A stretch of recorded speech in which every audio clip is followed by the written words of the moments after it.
Hey folks, it's Pantazi. I'm here in Taiwan, Taipei. That picture you saw at the beginning of the film was of Taipei 101. At one point, one of the tallest, or the tallest building in the world. Been up to the top, man, that sucker sways. Anyway, I wanted to talk to you today about the KTCP program again, or the Kyusho Tactical Control Program.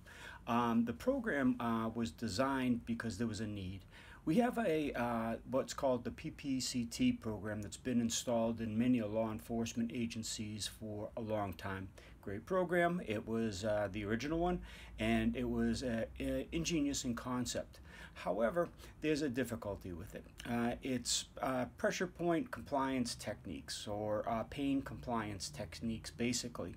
And they learn techniques like seizing and squeezing the skin to cause pain and dysfunction, some pressure points in the arms, and using some ballistic shots like the side of the neck. And they call it by the nerve names because, again, law enforcement doesn't want to work with large intestine 10 or whatever pressure point you want to call it, because it's really actually erroneous, and they don't want to work with it. They want to work with proven medical terminology and method.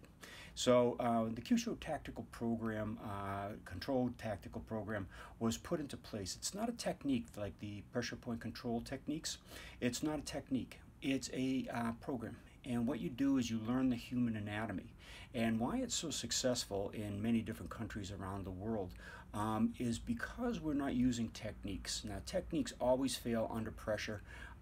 They're limited in scope, and if you're working on pain compliance and you have a drunk individual or a person on some sort of narcotic or opioid, which inhibits the pain factor, then you're going to have a tough time with that program.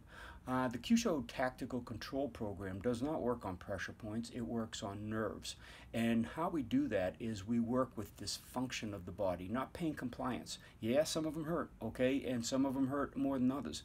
But what it does is it cuts the neurological supply to the muscles and collapses the body, because if the muscles are weakened and it can't support the body weight or the structure, then it falls, and that therefore you can put it into compliance. And if you know the way the person's going to react against a certain target, you're better off. You know where they're going to go. You can face multiple opponents more securely. You can get the person under control more securely. You can look at your environment. Are you in a parking lot? Are you in a city mall? Where you are. Okay, so you can work with that. If you're using techniques and the person moves a certain way, the technique falls apart. Okay, it relies on the person doing a certain action a certain way. If you're working with the anatomy, if the person doesn't comply to the first targeting, all right, or you miss, or whatever the factor may be, you move quickly on to the next. And it's a program. It's a successive targeting program where you move from dysfunctional target to dysfunctional target. And that's why we're having such great success with it. It's not squeezing skin to cause pain and have the person give up because of the pain. It's because their body doesn't work and it collapses to the floor. And then we can control them. We can roll them, we can turn them, we can lift them, we can drop them. And that's because we know the neurological systems of the body, we know the anatomy, we know the physiology, we know the functionality. It's way deeper than the PPCT. Now, I don't slam PPCT. Great idea, like I said in the beginning of this little video clip. It needed to come out to help the officers and for emergency first responders, not just officers, but to get control, because they're under a high degree of scrutiny these days, and the old techniques of beat them until they're down isn't going to work. And using multiple officers on limited budgets now is getting harder for the governments as well. You're seeing them cut down to two officers or even one officer per car. And if you're facing one enraged or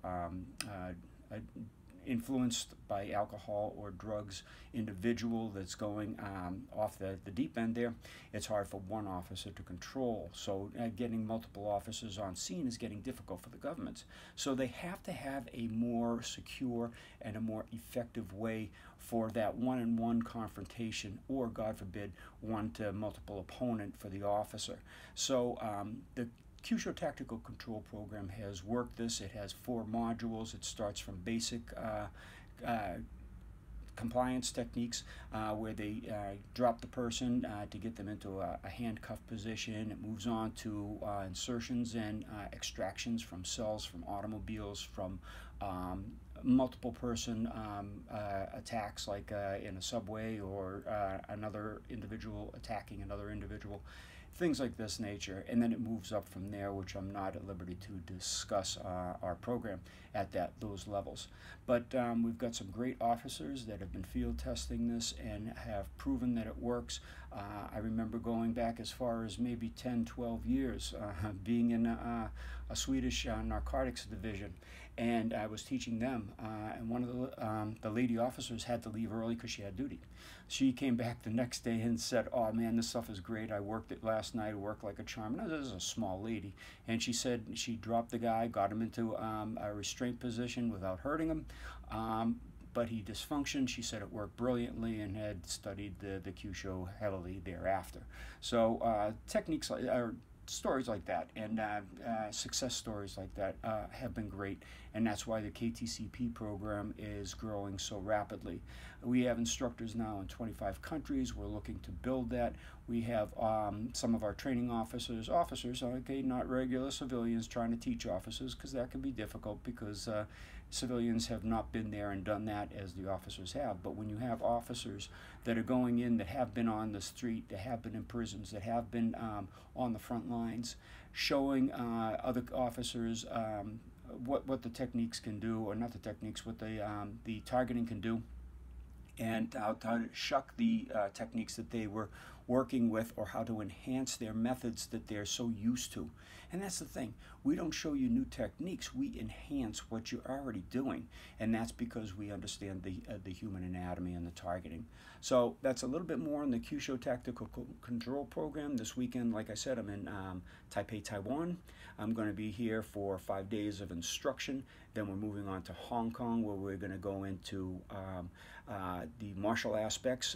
This weekend in the Monday, Wednesday, Tuesday, Wednesday, we're going to be working on the health arts and the energy arts, and getting deep into the healing of the human body, understanding the mechanisms behind what we do martially, but from the opposite paradigm. And that's what the yin and yang is, and that's what the martial arts are all about. All right, thanks for watching. I'll try to tune in every day. Can't promise it because it's going to be a hectic work week. You take care. Bye-bye.